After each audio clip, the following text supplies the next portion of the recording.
नमस्कार मित्रों, मैं प्रोफेसर डॉक्टर दिनेश गुप्ता फिर आपके स्वागत में आज यहाँ पर आया हूँ और आज हम बात करने जन्माष्टमी है और आज का वीडियो उसी उपलक्ष्य में बनाया जा रहा है। मित्रों, कुछ संदेश है ईश्वर द्वारा दिया गया है और ये संदेश को हमें जीवन में उतारना है। ईश्वर को केवल मंदिर में ना रखे, ईश्वर को केवल मंदिर में ना देखे। ईश्वर हम सब के अंदर कुछ न कुछ अंश में बैठा हुआ है, लेकिन हम भूल गए और इसीलिए ईश्वर को अवतार लेना पड़ता है।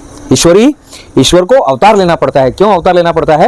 क्योंकि हम भूल जाते हैं हम कौन है, और जब हम भूल जाते हैं कौन है तो कहीं ना कहीं एक रिमाइंडर आना चाहिए और इसीलिए ये त्यौहार वो रिमाइंडर का काम करते हैं। ये जितने त्यौहार आप देख रहे हैं मित्रों, ये एक रिमाइंडर है। क्या है? रिमाइंडर।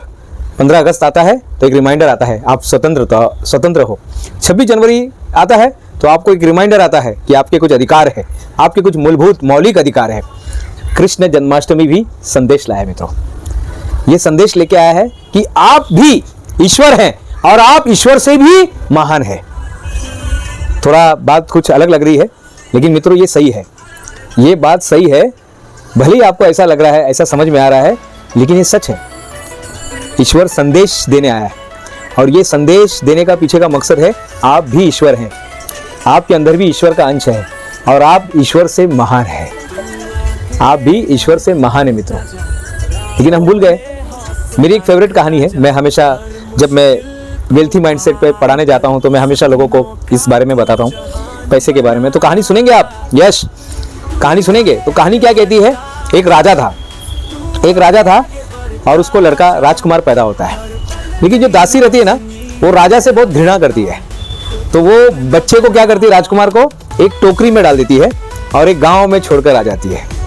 क्या करती है? वो राजा के बच्चे को एक टोकरी में डालती है और राजा के बच्चे को टोकरी में डाल के एक गांव में छोड़कर आ जाती है।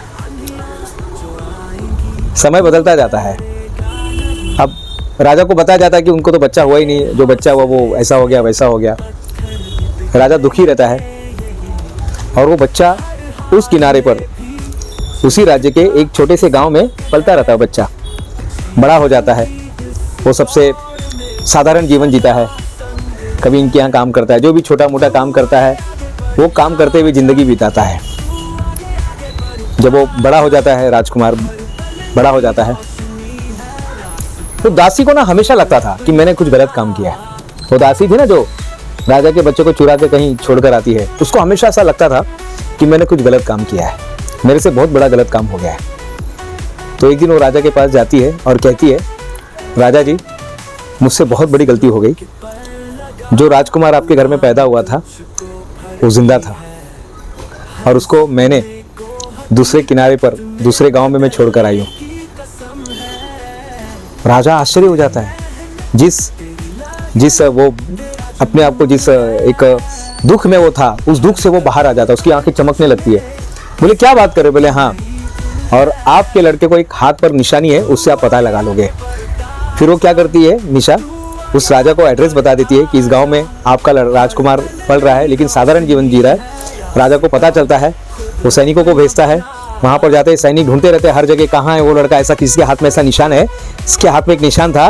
वो निशान हाथ पे ढूंढते ढूंढते उस लड़के के पास पहुँच जाते हैं। वो लड़का कहीं तो भी पुराने कपड़े में बांसुरी बजा रहा था। वो लड़का कहीं आराम से जिंदगी जीते हुए बांसुरी बजा रहा था और वो कहता है, राजा के सैनिक कहते हैं आप राजकुमार हो। यश, राजा के सैनिक क्या बोलते हैं उसको? आप राजकुमार हो, आप बांसुरी बजाने वाले नहीं हो, आप गांव के छोटे से इंसान नहीं हो, आप राजकुमार हो। बोले क्या बात कर रहे हो? बोले हाँ, आपके नाम पे तो पूरा राज्य पड़ा हुआ है, आप कहाँ ये छोटे से गांव के अंदर छोटा सा काम कर रहे हो? आपके लिए तो पूरा साम्राज्य है, आपके लिए पूरा साम्राज्य है। कहाँ ये सब छोटे छोटे चीजों में आप अटके हुए हैं? वो खुश हो जाता है, वो हैरान हो जाता है। कुछ ही देर पहले वो एक पेड़ के नीचे बैठा हुआ एक साधारण व्यक्ति था और कुछ ही क्षण के बाद उसके अंदर वो प्रज्ञा जगती है, उसके अंदर वो एनलाइटन होता है, उसके अंदर बोध मिलता है, उसके अंदर आत्म साक्षात्कार मिलता है और उसको पता चलता है कि वो साधारण नहीं है, वो तो असाधारण है। वो साधारण नहीं है, वो ईश्वरीय यश और ऐसे साधारण लोग नहीं है, वो असाधारण बच्चे हैं। वो असाधारण बच्चे हैं जो एक टैलेंट के साथ पैदा हुए हैं। उसके बाद उसके कपड़े चेंज हो जाते हैं, फिर कौन सा कपड़ा पहनेगा? जहां साधारण कुर्ता पैजामा पहन के घूम रहे थे वहां पे राजकुमार के कपड़े आ जाते हैं। साधारण काला धागा पहने थे गले में, निशा गले में काला धागा और ऐसा ताबीज लगा हुआ था, चेंज हो जाता है और डायमंड का नेकलेस आ जाता है। फिर सर के ऊपर मुकुट आ जाता है, निशा सर के ऊपर मुकुट आ जाता है, सोने का मुकुट आ जाता है, हाथ में ब्रेसलेट आ जाता है, लंबा लंबे कपड़े आ जाते हैं, घोड़े सफेद सफेद घोड़े वाला रथ आ जाता है। जिंदगी चेंज हो जाती है। कुछ देर पहले क्या था वो? कुछ देर पहले क्या था? एक साधारण बालक था और जैसे ही उसकी लाइफ चेंज हो गई मित्रों, जैसे उसको बता दिया गया भाई आप साधारण नहीं हो, आप असाधारण हो। मित्रों मैं आपसे भी तो यही कह रहा हूं, मैं आपसे भी तो यही कह रहा हूं, आप भी असाधारण हो। आप अपने को मान के बैठे हम तो ऐसे हैं, अरे हम तो स्टूडेंट हैं, अरे हम तो ऐसे ही यहीं पे रहते हैं, हम तो बैंक में काम करने वाले लोग हैं, हम तो सरकारी नौकर हैं, अरे हम तो पुलिस अधिकारी हैं।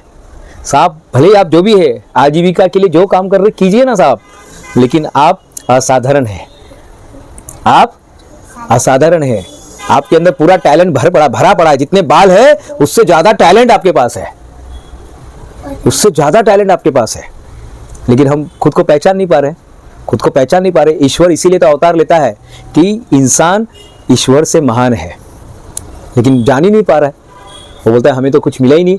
ईश्वर देखिए, आप देखिए ईश्वर कोई यहाँ पर जेल में पैदा हुआ है? कोई पैदा हुआ बेटा? कोई जेल में यहाँ पर कोई जेल में पैदा नहीं हुए। भगवान कृष्ण 1 2 3 4 5 6 7 8 8वां जेल में, निशा वो 8वें जेल में पैदा हुए। 8वें यानी 8 दरवाजा लॉक था, 8 दरवाजा अंदर वो पैदा हुए।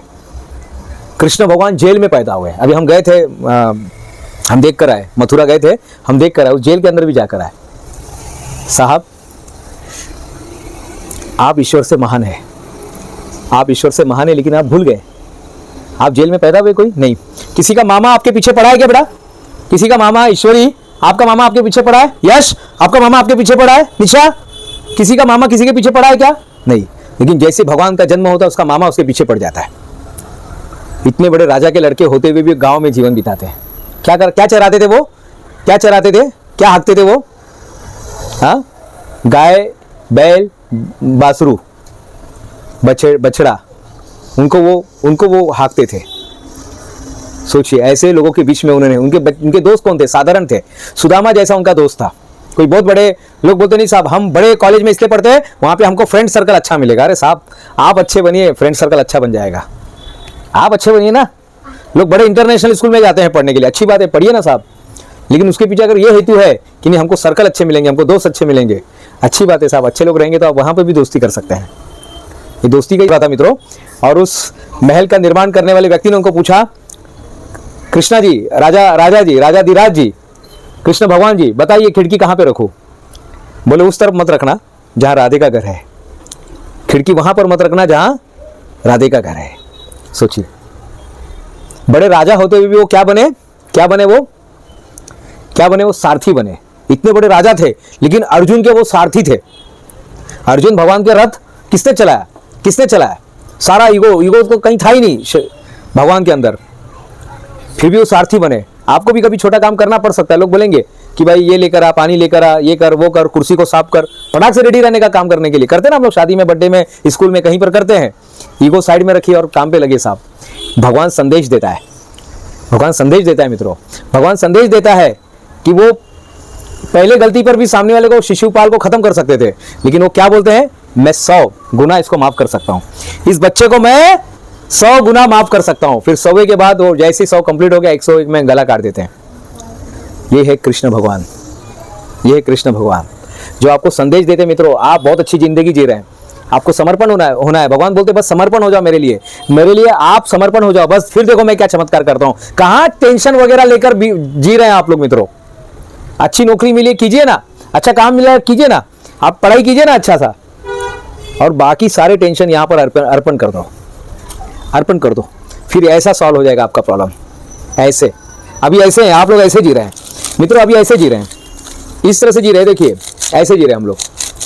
भगवान बोलते मेरे को समर्पण कर दो, फिर मैं कैसे उस पर काम करूंगा, और काम करते करते मैं सारे के सारे प्रॉब्लम को सॉल्व कर दूंगा। आपके सारे के सारे प्रॉब्लम को मैं सॉल्व कर सकता हूं। और सही में भगवान के अंदर इतनी ताकत है कि वो कर सकते हैं साहब, वो कर सकते हैं, आपके सारे प्रॉब्लम को सॉल्व कर सकते हैं।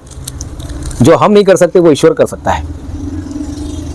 हम पानी गिरा देते हैं, आपसे कभी पानी गिरा है? कभी गिरा है पानी? हम पानी गिरा के भूल जाते हैं। उसके बाद क्या होता है, फिर उसके बाद बादल उसको खींच लेता है। ठीक है, कभी देखा इधर पानी गिरेगा, समझो पानी गिर गया इधर, हम थोड़ा सा ऐसा पोंछ देते हैं, लेकिन पानी उधर भी रहता है साहब। सोचो आपके घर में से आके पानी उठा के लेकर जाता है बादल। कौन कर रहा है ये? कौन कर रहा है ये? ईश्वरी तो कर रहा है, ये ईश्वरी तो कर रही है, ईश्वरी तो कर रहा है। ये कौन कर रहा है? कौन कर रहा है? यश, ईश्वर। हाँ, ये ईश्वरी तो कर रहा है। मित्रों, आप भूल गए कि आप कौन है। ये वीडियो बनाने का वही संदेश है। आप कभी देखिए भगवान क्या पहनते हैं ज्यादा? कौन से भगवान सबसे ज्यादा जेवरात पहनते हैं? हर भगवान को देखिए उनके पूरा गले में जेवरात लगा रहेगा। सब जेवर पहनिए ना, देखा ना, बड़े बड़े कान के है ना, बड़े बड़े कान के, कान में 1 2, गले में देखिए हार।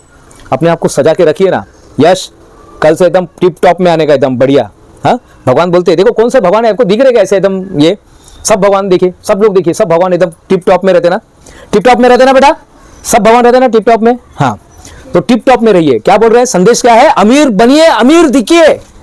आपको अच्छा से रहना है, अच्छे से कपड़े पहनना है, पीताम्बरी कपड़े पहनना। देखिए क्या है, भगवान बता रहे हैं, आपको मैसेज दे रहे हैं कि भाई आपको अच्छे से रहना है, आपको अमीर दिखना भी है।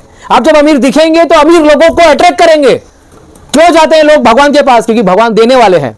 साथ देने वाला बनिए। कब तक लेने वाला बनेंगे? देने वाला बनिए। और देने वाला बनने के लिए पहले अपने उस पात्रता को बढ़ाइए। भगवान संदेश दे रहे हैं, आज के बाद अच्छे कपड़े, अच्छे गहने पहनना शुरू कीजिएगा साहब, बहुत जरूरी है। जब आप बिजनेस करने जाते हैं, ये 5 रुपए का पेन नहीं लेके जाने का साहब, कम से कम पार्कर एक पेन आपके पास, बेस्ट पेन आपके पास होना चाहिए। 5 रुपए के पेन से 5 करोड़ का ऑर्डर मिलेगा आपको। लोग देखते हैं साहब ऑर्डर देने के पेन, लोग देखते हैं जब आपको ऑर्डर देते हैं तो आपको तोड़ते हैं साहब। अच्छा बनिए, भगवान कृष्ण बोलते हैं अच्छा बनिए। कितने अच्छे से रहते ना भगवान, देखा है कितने अच्छे से रहते ना ईश्वरी, पूरा इधर मोर लगाते हैं। हाँ, प्रकृति के साथ जुड़े हुए हैं, प्रकृति के साथ जुड़े हुए हैं। कृष्ण भगवान बताते हैं प्रकृति के साथ जुड़े हुए हैं। आप प्रकृति के साथ जुड़े हैं कि नहीं जुड़े हैं? ये संदेश दे रहा है, ये जो संदेश देते हैं प्रकृति के साथ जुड़े हुए हैं। भगवान संदेश देते हैं प्रकृति के साथ जुड़े हुए हैं। अच्छा बनिए, अच्छा दिखिए, दिखना भी जरूरी है। अच्छा खाइए, अच्छा खाइए। भगवान अच्छे अच्छे पदार्थ खाते हैं। भगवान जो है अच्छे अच्छे खाना खाते हैं। क्या पसंद है गणेश भगवान को? क्या पसंद है? लड्डू, क्या? मोदक। देखिए अलग अलग मिला ना, मोदक, मोद, आनंद का ही दूसरा रूप है मोद। देखिए सबसे स्पेशल, लड्डू भी खाते हैं, मोदक भी खाते हैं, जिलेबी भी खाते हैं। भगवान ये सब चीजें खाते हैं, शाकाहारी खाते हैं, शुद्ध भोजन करते हैं, शुद्ध भोजन करते हैं। ईश्वरी शुद्ध भोजन करते हैं। हाँ, कौन सा खाना खाते हैं निशा? शुद्ध भोजन करते हैं। शुद्ध भोजन कीजिएगा। अच्छा, भगवान लोग कहाँ पे रहते हैं? कहाँ पे रहते हैं? झोपड़ी में रहते हैं? कहाँ पे रहते हैं? महल में रहते हैं। अपने घर को महल बनाइए साहब। भले ही भाड़े का घर है चलेगा, भले ही छोटा सा घर है चलेगा, भले ही बितुकर पाड़े पे घर है चलेगा, लेकिन अपने घर को महल बनाइए। अपने घर को महल बनाना है साहब, अपने घर को महल बनाइए। भगवान संदेश दे रहे हैं कि अपने घर को महल बनाइए साहब। This is called law of attraction. आप जब अमीर दिखने लगेंगे, अमीर जैसी सोच रखने लगेंगे, आपकी पॉजिटिव थिंकिंग आने लगेगी, और देखिए कैसा आपका जीवन चेंज होता है। अच्छे कपड़े पहनना है, अच्छे लोगों में रहना है, शुद्ध बनना है, आपको शुद्ध बनना है, शुद्ध खाना खाना है, पवित्र बनना है, रोज नहाना है, स्नान करना है, रोज ब्रश करना है, रोज ब्रश करना है, यश रोज ब्रश करना है। ये सारी चीजें करनी है आपको। और देखिए हर भगवान का एक ड्राइवर है, ड्राइवर होता है ना, हर भगवान का एक वाहन होता है। क्या है? शंकर भगवान का क्या है? नंदी बैल। इनका गणपति बप्पा का मूषक, चूहा है। फिर हमारे विष्णु भगवान का क्या है? गरुड़। उल्लू किसका है? लक्ष्मी जी का उल्लू है। आपके पास एक वाहन होना चाहिए, एक स्कूटर होना चाहिए या 4 व्हीलर होना चाहिए, जो भी है, कम से कम एक वाहन आपके पास होना चाहिए। भगवान संदेश दे रहे हैं साहब, ये मैं नहीं बोल रहा हूं अपने मन से। आप देख रहे हैं, हम रोज देख रहे हैं, लेकिन समझ ही नहीं पा रहे। रोज देख रहे हैं हम, देखिए सामने फोटो लगे हुए हैं, हम रोज देख रहे हैं, हम समझ ही नहीं पा रहे। भगवान एक इंस्ट्रूमेंट बजाते हैं। ये क्या बजाते हैं? ये भगवान कौन सा इंस्ट्रूमेंट बजा रहे हैं? बांसुरी। जुड़िए, संगीत के साथ जुड़िए। देखना अभी आपको कम से कम एक इंस्ट्रूमेंट बजाने को आना चाहिए, कम से कम। मैं नहीं बोल रहा हूँ सब, लेकिन कम से कम एक इंस्ट्रूमेंट बजाने के लिए आना चाहिए। एक छोटा सा इंस्ट्रूमेंट है, बांसुरी तो नहीं है, लेकिन इसको बोलते हैं माउथ ऑर्गन।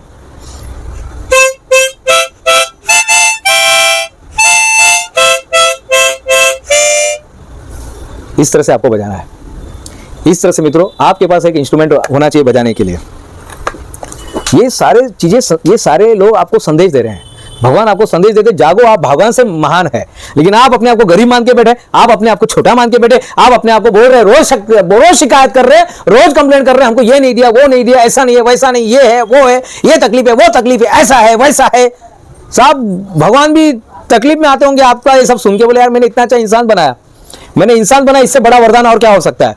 आपको चूहा भी बना सकता था, आपको सांप भी बना सकता था, बिच्छू भी बना सकता था, कॉकरोच भी बना सकता था, रेंगने वाला छोटा सा कीड़ा भी बना सकता था, लेकिन उसने आपको क्या बनाया? यश क्या बनाया उसने? अपने आप को, अपने को इंसान बनाया। इसके लिए धन्यवाद दीजिए ना साहब, धन्यवाद दीजिए ना। लेकिन हम धन्यवाद ही नहीं देते, हम बोलते हमारे स्कूल में पानी नहीं आ रहा है, हमारे वो टीचर ऐसी है, वो ऐसा है, कागज नहीं है, पेन नहीं है, पेंसिल नहीं है। साहब दिमाग है और क्या चाहिए, बस कर सकते हैं, आप कुछ भी कर सकते हैं। मित्रों ये संदेश है, आज कृष्ण जन्माष्टमी है और ये संदेश आपको मैं देना चाहता हूँ, सिर्फ जागिए। वेल्थी माइंडसेट के अंदर कृष्ण भगवान को समझिए। आप कृष्ण भगवान को समझना जरूरी है मित्रों। इसको समझेंगे तो आपको पता चलेगा आप महान है, आप ऑलरेडी अमीर है, लेकिन आप जान नहीं पा रहे। पैसे आजू बाजू में बहुत सारे पड़े हुए हैं, बहुत सारे पड़े हुए। आपको पता है यहाँ पे संदेश घूम रहे हैं, लेकिन संदेश दिखाई नहीं दे रहा है। उसके लिए क्या चाहिए? एक रेडियो चाहिए। रेडियो को ट्यूनिंग कीजिए, आपको पता चलेगा। जैसे रेडियो को ट्यून करेंगे फटाक से विविध भारती, यह विविध भारती है, आपका स्वागत है। हमारे फौजी भाइयों के लिए गाना है, संदेशे आते हैं संदेशे जा। देखिए ये गाना सुनने के लिए, ये गाना चल रहा है यहाँ पे साहब, ये नेटवर्क में चल रहा है, लेकिन सुनाई नहीं दे रहा है क्योंकि आपने फ्रीक्वेंसी मैच नहीं किया। जिस दिन आपकी फ्रीक्वेंसी और ईश्वर की फ्रीक्वेंसी मैच हो जाएगी ना, आप ईश्वर को पालोगे। आज के बाद 3 चीज मैं बता रहा हूँ मित्रों, आज के इस वीडियो में 3 चीज आप लेकर जाइएगा। सबसे पहले जागिए, सबसे पहले जागिए साहब, आप लोग को जागना जरूरी है। यश आपको जागना बहुत जरूरी है। पहले जागिए, जागिए। आप भी ईश्वर हैं, आप भी अमीर है, आपके अंदर सारी चीजें। जैसे वो जो बच्चा था पेड़ के नीचे जो रह रहा था, साधारण कपड़े पहना हुआ था, वो भूल गया था कौन है, फिर उसको याद दिलाया ना। वैसे आज आप लोग को मैं याद दिला रहा हूं, ये जन्माष्टमी आप लोगों को याद दिला रही है कि आप कौन है। कई बार होता है कि हम भूल जाते हैं हम कौन है, लेकिन मित्रों आज का इस संदेश है आपको जगाने के लिए। मैं आपको अच्छी बातें नहीं सुनाना चाहता, मैं आपको जगाना चाहता हूँ। मुझे पता है सवेरे जो इंसान सोए इंसान को जगाता है ना, वो सबसे उसके लिए बुरा होता है। कुछ देर के लिए मैं बुरा ही बनूंगा, चलेगा, लेकिन मैं आपको जगाने का काम कर रहा हूँ। दूसरा, ईश्वर जो करते हैं वो करना शुरू कीजिए। ईश्वर कितने अच्छे गहने पहनता है ना, देखिए पूरा गहने से लदे रहते हैं। लक्ष्मी माता को देखा आपने बेटा? देखा है ना, लक्ष्मी माता है, देखिए गणपति बप्पा है, देखिए कृष्ण भगवान है, देखिए कृष्ण भगवान को देखिए गहने से लदे रहते हैं। ये विट्ठल भगवान को देखिए, यहाँ पर एक मणि है गले के पास। विट्ठल भगवान को देखा आपने? विट्ठल भगवान को देखा बेटा आपने? यहाँ पे मणि है, यहाँ पर एक, यहाँ पर मणि है, हाथ में देखिए बाजूबंद उनका ये है, पूरे शरीर में पूरा देखेंगे ना, पूरा ये पैर में लगा हुआ है उनके। सोचिए क्या है, भगवान गहने पहनते हैं, उनको पसंद है, सोना पसंद है, उनको हीरा पसंद है, सोना पसंद है, पन्ना पसंद है, मोती पसंद है। पसंद कीजिएगा, जो भगवान करते हैं वो कीजिएगा। और तीसरा सबसे महत्वपूर्ण, धन्यवाद दीजिए साहब, धन्यवाद दीजिएगा। ईश्वर ने आपको इंसान बनाया, उसके लिए धन्यवाद दीजिएगा। ईश्वर भी इंसान बनने के लिए तरसता है। ईश्वर खुद इंसान नहीं बन सकता, और जब आए तो उन्होंने यही संदेश दिया कि आप लोग महान हैं। ईश्वर ने हमेशा इंसान के ही अवतार में वो आए, इंसान के अवतार में आकर उन्होंने संदेश दिया। इस पृथ्वी पर जब वो आए तो इंसान बनकर आए। ठीक है, उनका कभी कभी चेहरा चेंज हो जाता था, लेकिन वो इंसान के रूप में ही आते थे, और जो संदेश देना था वो बराबर संदेश दे जाते थे। और बॉटम लाइन यही है मित्रों, आखिरी का संदेश यही है, धन्यवाद दीजिए। जितना आप धन्यवाद देंगे, आपको अपने टीचर को, ईश्वरी अपने टीचर को धन्यवाद देना है, अपने स्कूल को धन्यवाद देना है, अनिशा अपने किताब, पेंसिल, कॉपी, किताब सबको धन्यवाद देना है, मम्मी डैडी को धन्यवाद देना है। देंगे आप लोग तो धन्यवाद दीजिएगा। जितना आप धन्यवाद देंगे, देखिए उतनी बरकत आपके जीवन में आएंगे, उतना और आपके लाइफ में और सुकून आपको मिलेगा। कृष्ण जन्माष्टमी का ये महत्वपूर्ण संदेश आज आपको दिया जा रहा है मित्रों, और कहने का मेरा मकसद यही है, कृष्ण भगवान भी चाहते हैं आप अमीर बनो, कृष्ण भगवान भी चाहते हैं आप अमीर बनो। कृष्ण भगवान नहीं, सभी भगवान चाहते हैं, और सबने आपको अमीर बनाया है, सबने आपको अमीर बनाया है। लेकिन कुछ विकार आ गए यहाँ पर, कुछ ऐसे कुछ वायरस आ गए, कुछ बग्स आ गए, और जो हमको अमीर बनने नहीं दे रहा है। आज उसको निकालिए, जागिए, ईश्वर को फॉलो कीजिएगा, और बहुत जल्दी धन्यवाद देना शुरू कीजिएगा। मैं प्रोफेसर डॉक्टर दिनेश गुप्ता फिर मिलूंगा आपको नए वीडियो में, तब तक के लिए धन्यवाद।